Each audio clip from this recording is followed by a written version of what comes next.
everyone. Welcome back to the American Experiment Podcast. My name is Grace Keating. As always, I am joined by Kathryn Hinderacher. Hi, good morning. And today we are joined in studio again by Communications Director Bill Walsh. Stop the tape. Another exciting installment of Stop the Tape. But first, stick around the second half of this episode. Kathryn and I sit down with Representative Kristin Robbins of the Minnesota House. Stay tuned for that. She is the head of the Fraud Committee, so lots of exciting things to come in that conversation. Bill, let's jump in. Stop the Tape. What are we talking about this week? Okay, we've got two segments for Stop the Tape this week. The first one's kind of short. It's on the kind of the issue of the day, at least at American Experiment, which is the Keith Ellison secret tape that was revealed on our website last week. The second one will dive into a pension hearing, which sounds boring, but there's a well, we'll see if we can do better than that. But we're going to feature my state senator, Heather Gustafson, and she's bringing a bill on pensions and teachers and teacher pay. So we'll get into that. There's a great nugget at the end because we've got a citizen who comes forward and testifies on behalf of us and everybody in Minnesota, which is fantastic. So he's going to do all the work in that second segment. So just to set the stage on this, we'll do a little House floor action from last week. Earlier in session, House Republicans brought a bill forward to provide transparency to the Office of Attorney General. It was defeated, tied, 67-67. The Democrats wouldn't add more transparency to the office of Keith Ellison and how he runs his office. Fast forward to last week when American Experiment gets its hands on a 1-hour audio tape of a meeting in Keith Ellison's office with Feeding Our Future fraudsters who later are indicted. And in the meantime, they go to Keith Ellison, they ask him for his help because the Department of Education and the Department of Human Services is on them because they're committing fraud. Right. And they ask him to help, Keith Ellison to help. He says, yeah, I'll help you. I'll do whatever you need. Mm-hmm. And they pledge to get him campaign money in this meeting. It's kind of a bombshell. In any other state, he'd be resigning today. And if he was a Republican, he'd probably be resigning today. But sounds nice. In Minnesota, he survives at the moment. So that's the setup. Now, remember, early in session, they pass a bill to provide transparency. So after they watch this unfold, the House Republicans wake up last week and go to floor and say, we ought to make another attempt at that bill. We ought to bring it up again. And so you're going to see, we can roll this tape. But so they want to bring up the bill. So it's a motion, a parliamentary procedure motion to re-bring up the bill. And you're going to get a flavor here of sort of the back and forth that goes on. One side's trying to make a point. The other side's trying to avoid that point being made in public. So maybe we can roll the tape and you get a sense of what's going on with Representative Niska. Thank you, Madam Speaker and members. 7 weeks ago, we debated House File 20 and discussed the importance of sunlight to our democracy. This week, some of that sunlight reached the Attorney General's office. Recently released audio recordings reveal conversations between Attorney General Ellison and individuals later implicated, and in some cases convicted, in the Feeding Our Fraud scandal, the largest pandemic-era fraud scheme. Point of parliamentary inquiry, Madam Speaker. State your point of parliamentary inquiry. Okay, here it comes. What order of business are we under? We are on motions and resolutions. Representative Niska. Thank you, Madam Speaker. Okay, stop the tape here. Stop the tape. Yeah, what was that? So the Democrat leader, Representative Long, he doesn't like the speech. Just bottom line, he doesn't like what's happening because he realizes, they're going to try and bring this bill up. We're going to have to talk and defend Keith Ellison. Because I Democrat and Keith Ellison Democrat, therefore we 100% of the time will defend each other. Is that it? Yeah, that's all that's going on. Keith Ellison. So this is bad. So technically, Representative Long is correct in the parliamentary procedure aspect of this. We're in this period of the day called motions and resolutions. What Senator Representative Niska should do is move his motion, but his motion to bring a bill off the table is not debatable. Okay. So what's happening here is he's trying to get his debate points in before he makes his motion, because once he makes his motion, it's a non-debatable issue. Okay. Representative Long knows this and is going to interrupt him a couple of more times. Go ahead and roll the tape.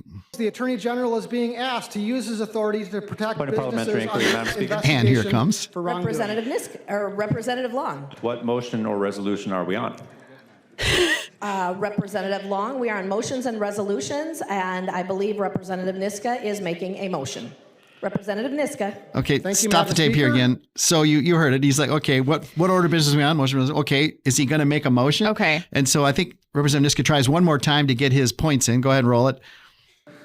The release of these audio recordings raised serious questions about what's going on in our Attorney General's office. So he's being stubborn. Transparency is the foundation of accountability, the safeguard of our democracy, and protects public Point of trust. parliamentary inquiry, Madam Speaker. And here comes the third one. Representative Long.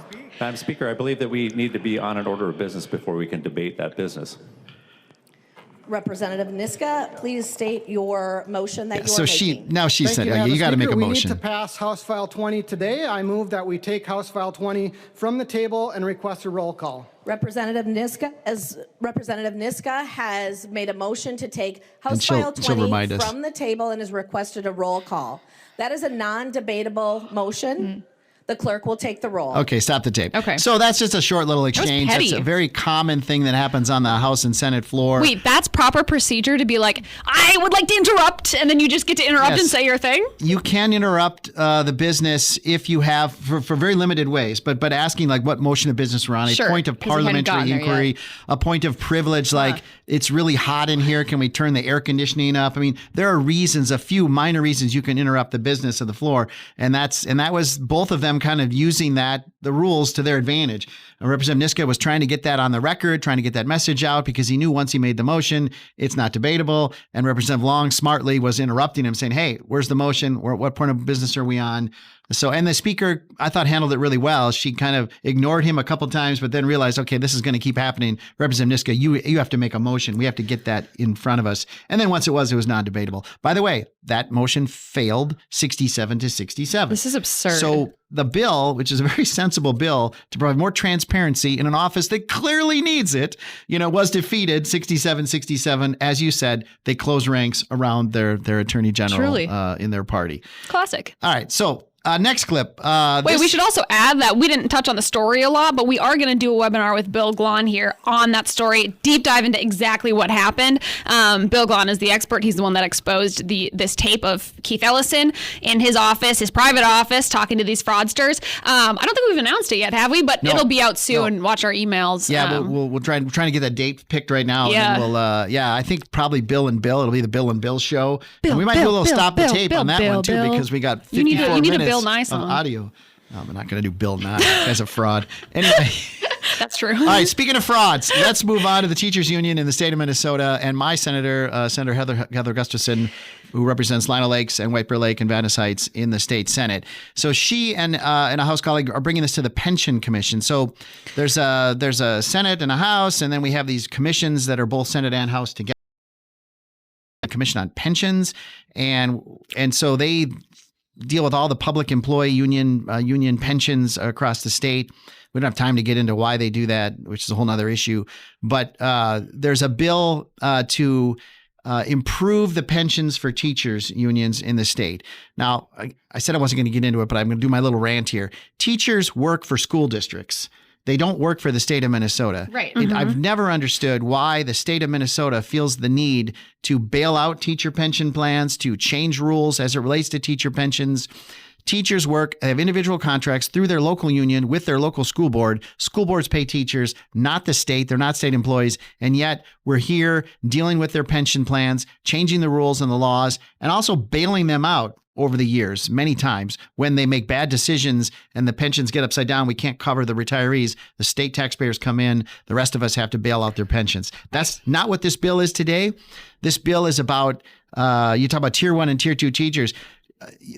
36 years ago, 1989 or 88, the legislature changed the rules in teacher pensions. And basically, the members that were in the union then cut a really good deal for themselves. So anybody that joined the teacher ranks after 1989 is what's called a tier 2 teacher and has a worse pension deal than everybody that started in the 80s. And so all the 80s teachers are retiring now. They can retire at age 60. They can get a good deal. The rest of them want the same. They want what the others have. It's not fair. It's not fair. It's not fair.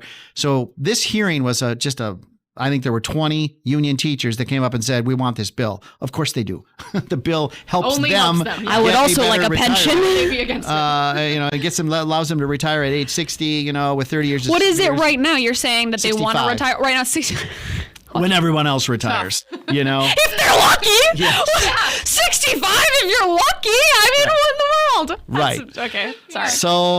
But it's not fair because the tier 1 teachers have a better deal, which is typical union activity. The members of the union that rise to leadership have been in a long time. They cut deals that are good for the people that have been a long time and hurt the new teachers, new union members at the bottom. It's classic union stuff, and that's kind of what we're dealing with it. So the bill comes forward. Let's change the teacher rules to help all these teachers in the state. The union wants it. It's a big priority. They have a whole bunch of people testify. And then Senator Rassmussen, who's been a guest on this podcast, Friend of the show. right, comes on and asks in this case, billions and billions of dollar question, the $64,000 question. Let's roll Senator Rassmussen asking his question. And one of the questions, Mr. Chair, that I have for our bill authors is, what are their thoughts on how we pay for this? Because if I look how do we pay for it? The total cost of the bill What's these numbers? On a biennial basis, I think is more than $450 million with the amendment. Ongoing. And if we look at the one-time costs of the bill, it's more than $2.2 billion. First of all, okay, stop the tape before she answers. Cost. So this bill is tremendously expensive because you've got, we got about 70,000 teachers actively in the state, plus all the retirees. The amount of money this bill would cost the state now, because the state's going to kick in. I don't know why. Would be billions up front and then hundreds of millions going forward.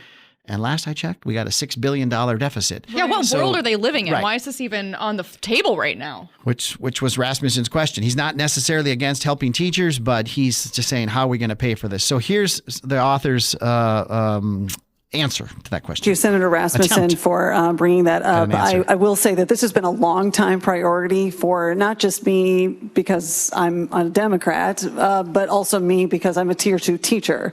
So I welcome all of the new people to the fight who have been silent on this for some time. All right, no answer yet. I haven't been, and this is part of the reason I ran for office in the first place. How are you going to pay for it? I will say that the bill was drafted before targets were announced, all right, that's but what I'm excuse. hearing from teachers is that we need the strongest career rule possible. Okay. How are we going to pay for So, it? we are open to whatever it is that can make the retirement fair.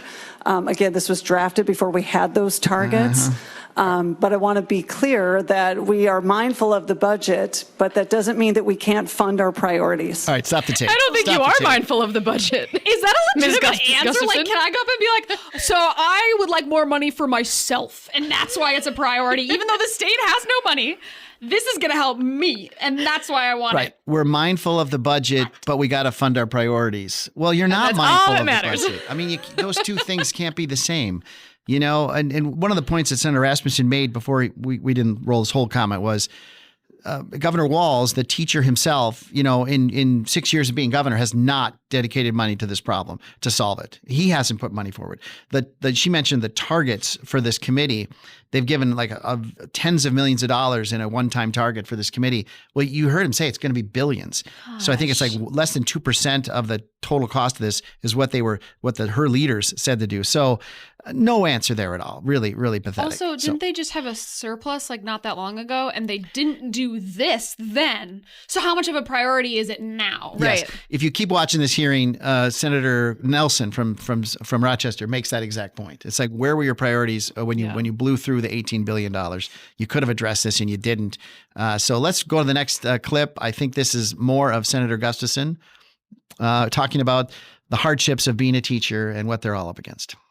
One of the things that I think we don't realize is that students are watching what their teachers are doing too. We work hard. We put in 8 hours a day. We often are wearing 8 old hours. shoes and old jeans and just trying to make it through the day. And then a lot of us go off and we work part-time jobs to try to make ends meet. And we've already talked to you several times about how teachers just simply don't make a very good base salary. Okay, stop the tape. So this is what you heard a lot of the testimony of all the teachers that came forward and said, "Oh, woe is us. We work 8 hours a day, 9 months of the year." That's the most ridiculous brag I've ever. I'm sorry, they have 3/4 of a job. You have 3/4 of a job. Those other 3 months, like, you can go and still earn which is an a incredible salary. perk of being a teacher. And many of them do go work for other things. By the way, according to the teachers union itself, the average teacher salary in Minnesota is $70,000 a year. Beginning teachers in Minnesota come in at about $45,000 if you have a bachelor's degree. It could be $65,000 or more if you have a master's degree. Seems pretty good to me. I don't know. And if you want to go on our website and Google Circle of Education Funding, you're going to get a sense of the legislature of putting money in education, the teachers union getting it all. And again, teachers should be paid. Teachers should be paid well. No one's against that. But the idea that we haven't been in Minnesota, we're 15 in the country in terms of teacher pay. It's not been a hardship. And this idea that we have old shoes and old jeans and have to work second jobs, I just don't think you're going to find sympathy among Minnesota voters when you talk like that. Now, speaking of Minnesota voters, this is I think a shocking development in this committee hearing. I don't see this very often. You're going to see a guy, we're going to run a tape. He says it better than we can say it. He's a citizen who came to the hearing and signed up to testify. I mean, you got all the powerful interests, all the education organizations, the teachers unions, the members of the teachers union that are testifying. And then this guy, David, I think it's David Kubies, comes up and just says, I'm a taxpayer. And you guys I can't say it better than him. Let's roll Citizen Kubies. Hi there, my name is Dave Cubes. I'm just an old fart, but I have a real interest in pensions. I've been studying it in retirement hundreds of hours, and I am just kind of amazed. First of all, I think everybody in the room should read the Pew report from just last year. It puts Minnesota in like the top 10% or 15% of all the states. And it puts the contributions in the middle or near the bottom half. So they make it sound like Minnesota has an incredible retirement plan compared to 50 states. He's got the receipts. And my understanding of defined benefit plans, it is far superior to defined contribution, which many states have, many organizations have. So I am just kind of surprised how I hear how poorly people feel like they're being treated when defined benefit is considered a golden Cadillac by many people. Stop the tape. Stop the tape. So he's talking about defined benefit versus defined contribution.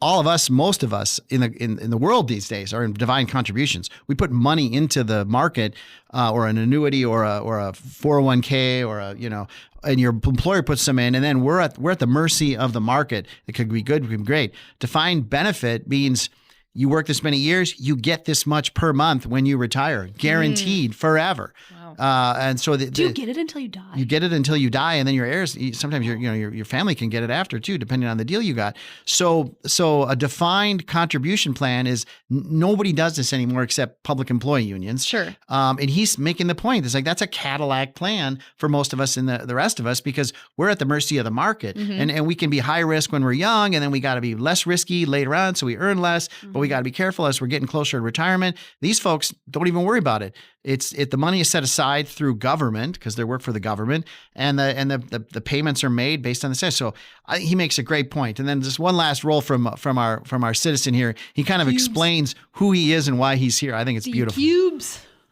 Well, one thing I was going to say, I represent taxpayers. I think Minnesota puts an undue burden on the regular taxpayers. I agree. Amazing. I agree. I'm against all three of these things because right now, TRA, my understanding, it has about an $8 billion debt.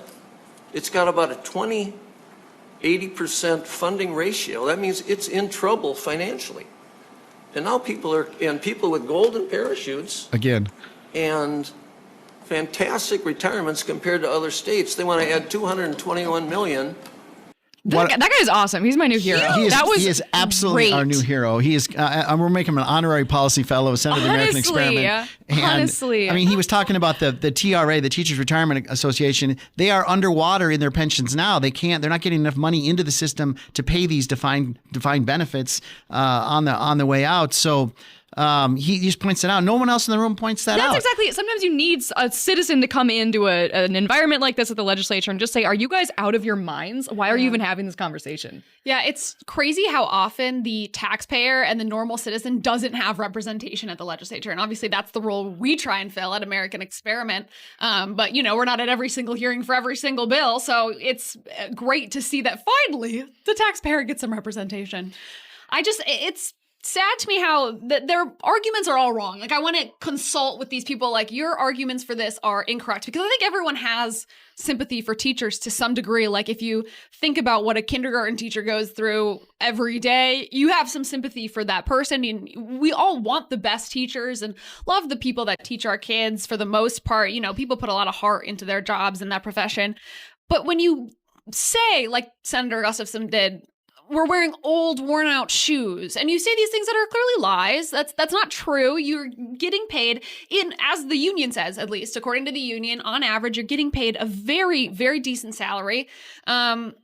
Don't lie about it. Like, don't use these kind of things to tug at our heartstrings that are like jeans at Old Navy are great and they're $20. I'm sorry, that's not invoking sympathy, but talk about what you go through on a day-to-day basis that makes your jobs particularly difficult, about why they're particularly necessary to have a functioning society, to educate our kids. And then maybe I would really rethink this and think about these pensions for teachers who do have kind of a service job in a lot of ways. But instead they're saying they wear worn out shoes. No, no sympathy for the lies. Nope. And I want to pay teachers more. I want to pay good teachers more. I would like to pay them based on how well their students are doing, based on merit. But that is not allowed in the union system. Every time that's been brought up legislatively to have some kind of a merit pay. By the way, it was done in the Plenty administration. It was called QComp, or quality compensation for quality education. And that was just gutted by Tim Walz in the current budget. They're trying to gut any kind of merit pay that's left in the system. So let's pay teachers more. Let's pay good teachers more. Public would be behind that. But that is just something not allowed in a union setting, and you heard it there, great. But I that guy, that citizen, we couldn't have said it better than him, and we're making him an honorary policy fellow. Come on David. the show. That was amazing. Yoobs. My guy. You guys, thank you so much for joining us this week. We are going to kick things over to Kathryn and I talking with Representative Kristin Robbins. Remember to like, share, comment, subscribe, do all the things you can to help us reach more people. Comment! Oh my gosh, comment on our YouTube video or on the Spotify. We read them all, and it makes so our day. It is it's so amazing. Fun. Even the negative. So give us whatever you got. We'll see you guys next week. American Experiment is supported by thousands of individuals like you. To join the movement, go to www.americanexperiment.org and click the yellow donate button. From all of us here, thank you. Hey everyone, welcome back to the American Experiment podcast. My name's Grace Keating. As always, I'm here with Kathryn Hinderaker. Hello. And we are so excited to be joined in studio today by Representative Kristin Robbins. Thank you so much for being here. Hi, thank you for having me. I'm really looking forward to the conversation. Yeah, first time on a podcast? Video podcast, yes. A video podcast. Yeah. Nice. We try to keep it hip that way, you know, do a little video. It's not always fun for us, like watching back, you know? Yeah, I'm like, some painful oh, moments. wow. I could laugh less, like... weirdly, but yeah, no, it's fun. We are so excited to have you here today. I want to start off by just hearing how you got into politics. Yeah, I mean, I've always been interested in policy. So when I graduated from Bethel, I went to D.C. and worked for a member of Congress. I was legislative director for a member of Congress from Illinois and loved it. But, you know, life moves on, had kids, went to grad school, and then volunteered a lot. So very active in my local BPOU, just volunteering for other people's campaigns and parades and door knocking and all that. And I loved that, but didn't plan on doing it myself. And then our state representative, Joyce Pepin, who had been majority leader, she had already filed for reelection. And then just at the end of the filing period, she withdrew and took a job in the private sector. So literally there wasn't going to be a name on the ballot in our area. And so because I had volunteered so much and I was, you know, around, people were like, oh, we need a name on the ballot. Go file. Really? Yeah. Oh so, gosh. I mean, my family and I, we just prayed about it. We had just a few days to make the decision and we just jumped in. So there was That's amazing. no plan. So sometimes life just happens and you got to take the opportunity. So. That's great. And what area do you represent? So I have Western Maple Grove and I'll have Corcoran, Medina, Greenfield, Independence, Loretto, and Maple Plain. Yeah. Wow, super cool. that sounds big. Yeah, it's a great district. I love it. So That's amazing. I just think it's so crazy that it happened like sort of quickly. That was in 2019, I think, right? 2018, summer of 2018. Okay. And how has your time been serving? You like it, obviously. You ran again. Have you run? So you've run twice then? I'm starting my 4th term, and I really do like it. I mean, I would 3 times. Can I do math? 3? Oh my God! Wow. Okay, sorry. Cut that out, Isaac. So yeah, it's great. I mean, I've always served in the minority until this session when we had the temporary majority and now the tie. And I think I would much prefer to be in the majority. So I hope we get there next session. But you know, it's always a privilege to serve and to be able to at least be the loyal opposition and point out the flaws in what the majority is proposing and to bring forth our ideas for more conservative principles and values and limited government. So we've certainly been fighting the whole time, but without the votes, this is the first year where we've really been able to have the shared committees, to have our ideas. I've had more bill hearings in the last, 2 months than I had in the first 6 years. Just because when our team has the gavel, they hear Republican bills, oddly enough. Yeah. And so I feel like this year we've really made progress in articulating the things that we really care about and are working on. And hopefully the public sees that. So hopefully some of that makes it into the final product. Yeah. So one of those things, obviously, that I think a lot of people have come to know you for is the new fraud committee. Yeah. Could you talk a little bit about the origin of that? Because this is a brand new committee. I know it's very unique in a lot of ways. And you're the chair, right? So how did that come about and how did you come to become the chair of the committee? All the credit really goes to Speaker Lisa Demuth. So she had this idea. And when we were in the original tie, the majority, the former majority, the Democrats didn't want to do it. And then when we got the temporary majority, this became part of our negotiating about when the Democrats were on the boycott and when they came back. And so out of that final negotiation, the big things we got were the 2-year speakership, full Republican speaker for Lisa Demuth, and we got the fraud committee. And that also, all the other committees reverted to co-chairs and tied membership, and the fraud committee stayed in a Republican chair, which is me, and a Republican majority. So we have a 5-3 majority on the committee. Can you explain for a minute to our listeners why it matters so much? Like why a committee chair matters so much? Like, yeah, you're in charge of it, but how does that really affect how bills get treated? Yeah, it really sets the agenda. So the chair decides what bills are going to be heard. And, really there's so much power in that because, as you know, for years, none of my bills got heard. So they decide what comes before the committee and then ultimately what gets in the final bill that the committee produces as its work product. So. Sure. And you said that the fraud committee, I think you said it was something the Democrats weren't really so supportive of. Is that correct? I would say that's fair. And they certainly didn't like the word fraud. So that was part of the negotiation even. They didn't really want us to use the word fraud.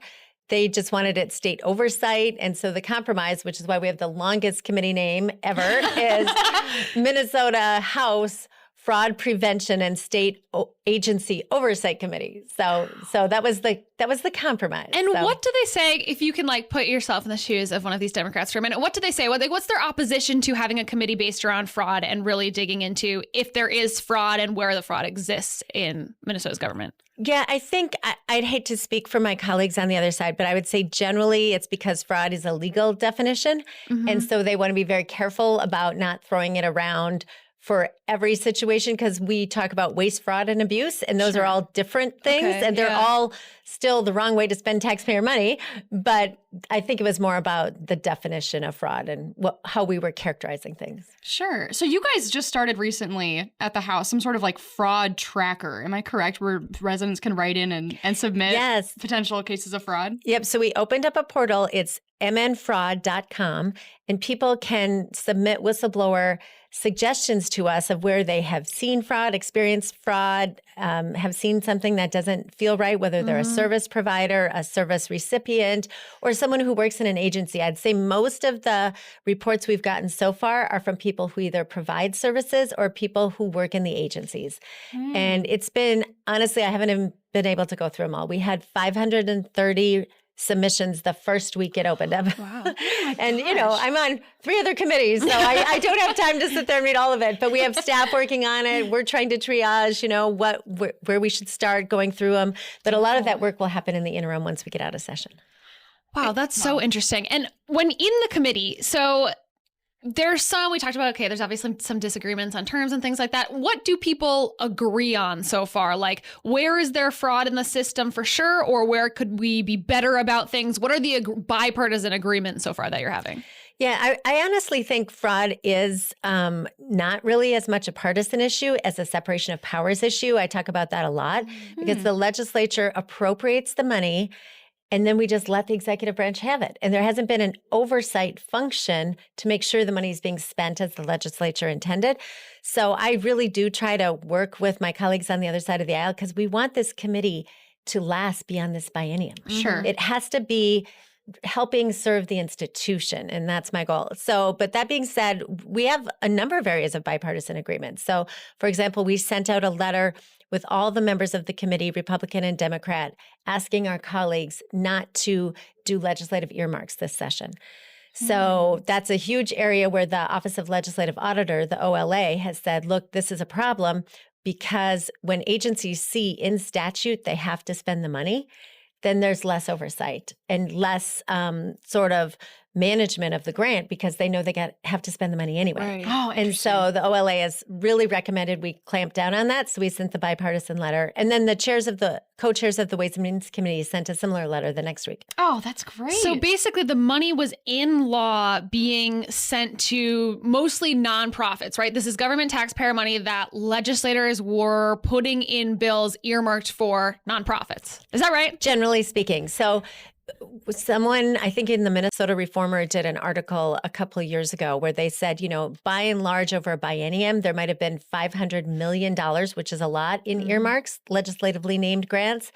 But in 2023, when the Democrats had full control, there was $1.1 billion in just 1 year.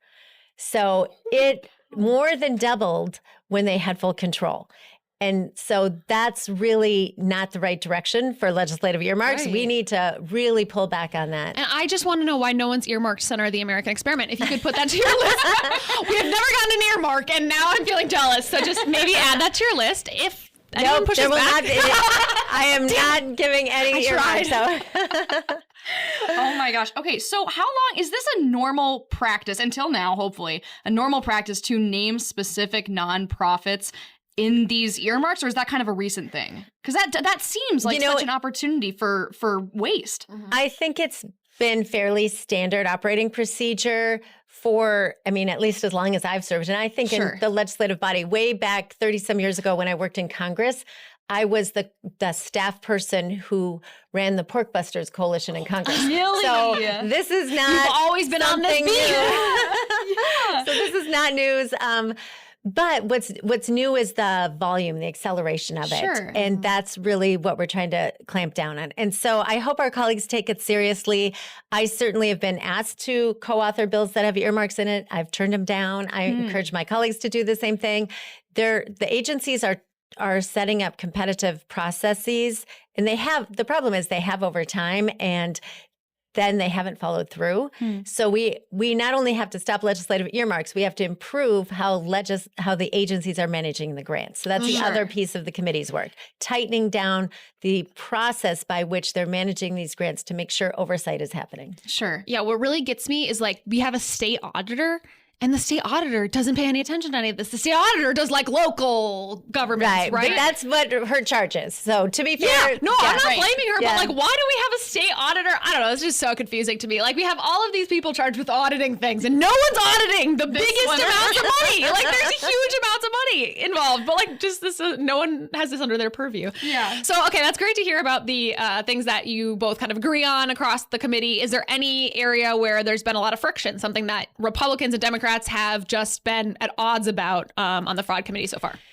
I would say it's more a matter of degree. So we feel that we really need to tighten down certain things. And when we're questioning the agencies, I would say that the Democrats' push has been, well, maybe we should stop having nonprofits and non-state employees doing this work. Maybe we should try to bring everything back into the state. And I don't support that. We don't need to grow government. We need to provide more oversight, because a lot of the nonprofits do great work and really have great relationships with their clients and in the community. And we develop public-private partnerships for a reason. It's because government really can't feel the need that some communities have that meet particular populations. And so I would not want to throw the baby out with the bathwater. And that seems to be some of the discussion from the Democrats. Oh my gosh, I've never even thought about that. Like, that's the far end of the other spectrum, is the government's doing everything. Oh, wow. That's very interesting. Yeah, I would never have thought of that. But, oh, wow, that's so interesting. Okay, do you mind if we move on to state budget? No, sure. Let's talk a little bit about the budget, because first of all, the whole process is a bit confusing. Everyone and their mother has a budget. Like, everyone just like, here's my budget. Like, I'll put out mine. And then how do you decide what happens to create the final budget? Yes. So that's generally how it works. So the governor puts out his budget. And then we get the February forecast. And then there has to be adjustments made based on the numbers in the February forecast. And then normally, the caucuses would put out a budget, like House Republicans and House Democrats. But because of the tie this year, we are working jointly. So the House Republicans and Democrats came out with joint targets. Sure. Because everything will fail on a tie. And it's our duty to pass a budget. Like the state needs hospitals, law enforcement, schools. We need to pass a budget. So we came out with joint Republican and Democrat targets in the House. And then the Senate, because they're a majority by one Democrat, they came out with a Senate version. So we have the governor, we have the House joint, and the Democrat Senate. And how do you guys all decide? Yep. So all the House committees now have put their budget bills through. And because everything fails on a tie, they all had to have bipartisan support. So there was a lot of compromise on the front end, which normally happens in conference committees. Okay. So instead, we front-loaded a lot of compromise in the House that will probably prevail, because when they go to conference committee with the Senate, they have to get it back through both bodies, and everything will fail in the House on a tie. So I think the House positions are generally stronger. And then, obviously the governor will be in the mix in the conference committees, but I would say in general, the House and Senate will work it out. And the governor's not even in the state. He hasn't been very present. Exactly. He just have to deal with whatever lands on his desk, I think. I don't know. Yeah, well, that's very interesting, because we have an American Experiment, I think, lightly criticized the budget proposals. Like, our economist noted that the spending exceeds revenues under all three proposals. So in the long term, they are what do they call it? Structurally unbalanced. I think that's the term the economists used. So we were interested in hearing from you, but I guess you answered that. You front loaded some of that compromise in the House. Is that correct? Yeah. So if this was the Republican House, we would have put out very different budget and very different targets. But because it's a tied House, we have to find a way to get something that will be passed. Because if we don't, and if there's a shutdown, schools won't have their funding. Law enforcement won't have their funding. Hospitals won't have their funding. Like, there are serious consequences to Minnesotans. So I think in general, Minnesotans want us to pass a budget. And we as House Republicans want it to be as small government and as we have some pillars, no new taxes. There's no new taxes in the House position. Okay. There are tax increases in the Senate position. Oh, we're never going to pass tax increases. So then we have to find cuts. And the cuts are very controversial. So we're negotiating as any that. Cut is. Right. Yeah. There's nothing that someone won't be upset about. So it won't be as strong of a budget as if we had full control of the House, or even of the House, let alone if we had House, Senate, and Governor, right? Because we don't have those levers. We have 1/2 of 1/3 of the legislature. Sure. Yeah. So, but given that stance, I think it's a fairly good start for the negotiating position. And we got a lot of good things out of it that we were trying to get, and we got no tax increases. And so when I door knock, when I talk to Minnesotans, they are so fed up with the waste and fraud, and they are over it. Like, they cannot afford their basics, groceries, gas, things for their kids. They do not want another dime of tax increases, because, as you might remember, I don't know if you remember it, but the Democrats had an $18 billion surplus, which they spent. Then they raised taxes another $11 billion. And we're still having a $6 billion deficit. And the reality is you can't grow government 38% in 2 years because it's not sustainable. So no, all those things they grew because they didn't say no to anyone or set any priorities. We're having to find and cut back. And that's make those tough decisions. Right. Yes. And so we're trying to scale back the budget as much as possible. You also, we talked about it on the podcast, but you had a great clip where you were talking about how so much of the funding that went out in COVID now, nonprofits, government entities, these people are coming back to you saying, well, we want it again. You know, they want to keep coming back for more when during COVID, it was intended to be a one-time thing because of the circumstances. One-time aid. And instead they built out their infrastructure. They built out their capacity. Now they want us to foot the bill and keep it going. It's so frustrating. To see that. It's but your very response on that was so exciting and encouraging. No, well, and it's true. Like we warned people in the COVID years. We're like, this money, it's going to run out. This is federal money. Use it for one-time expenditures. And instead they built new programs that now they want funded. And there is no money. And Minnesotans, you cannot get blood out of a turnip. People do not have extra money to give to the state. They just don't. So our last question, I think, for the most part, is there still a fear that taxes could be raised? Well, the Democrats haven't certainly given up trying.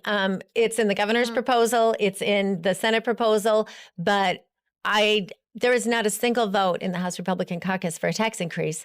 So they will have to compromise on that because otherwise there won't be a budget. Well, hold strong. Oh, yeah. That is the biggest fear on my mind. And everyone I talk to, whether they're engaged in politics or not, everyone's question is, are my taxes going to go up after they wasted this $18 billion surplus? Right. So hold firm. Really. We will. Okay, also, I lied. I have one more question.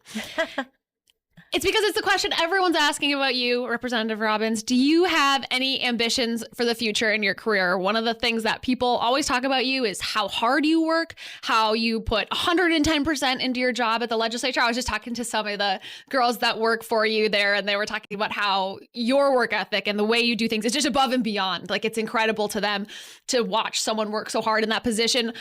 That must mean you care about this a lot and maybe want to go further in your political career. Is that possible?